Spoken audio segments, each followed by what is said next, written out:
It was November. All the leaves were varying shades of yellow and orange, my favorite time of year to visit the countryside.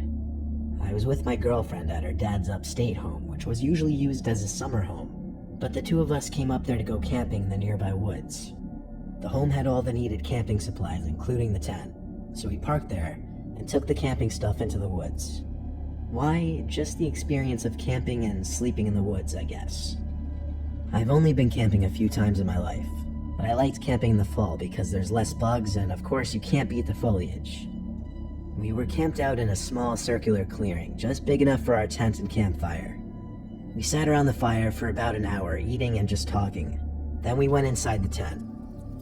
We kept the fire going as it made my girlfriend feel safer, and it added a bit of warmth.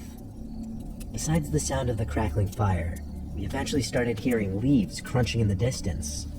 My girlfriend and I looked at each other. She put her finger up to her lip. I could tell she was nervous. Fires usually repel wildlife from approaching, so as the crunching of the leaves got louder, it got more suspicious. The footsteps also sounded bipedal, like a human's footsteps. The crunches got louder until they stopped around the fire. Then we noticed the shadow outline of someone standing out there, and then they sat down in one of the chairs, but they didn't say a word. So I finally decided I was going to peek my head out and check. I looked out to the campfire, expecting to see someone sitting on one of the chairs, but there was no one out there. I got up on my legs to look around the campsite, into the trees and darkness. I didn't see anyone out there.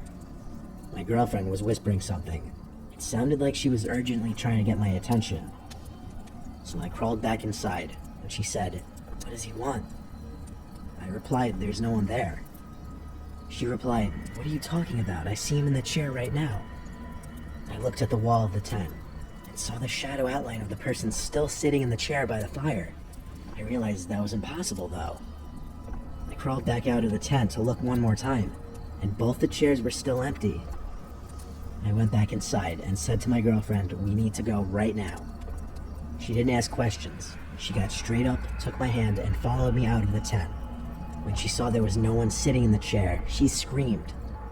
I yelled at her to shut up, and I led us through the near total darkness in the direction back to the mobile home. While running, we heard this horrible groaning sound not too far away from us, and one single loud crash of a tree branch or something. This caused both of us to scream, "Oh shit," and run even faster. How we found the property was by repeatedly pressing the car lock button until we finally heard the car horn. We went into the mobile home, locked the door, and hid under the covers in the safety of the bedroom.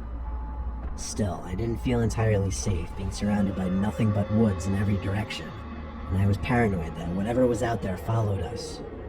I let my girlfriend sleep while I stayed up listening for sounds. I thought I heard a clicking or something from the front door to the home, but that might have been my paranoia playing tricks on me. I fell asleep eventually, and when we woke up, we went back for the tent and supplies, scared shitless while doing so. Nothing was moved except for the one chair we thought we saw the shadow sitting in. It was knocked over. We hurried back to the car, drove home, and that was our last camping adventure.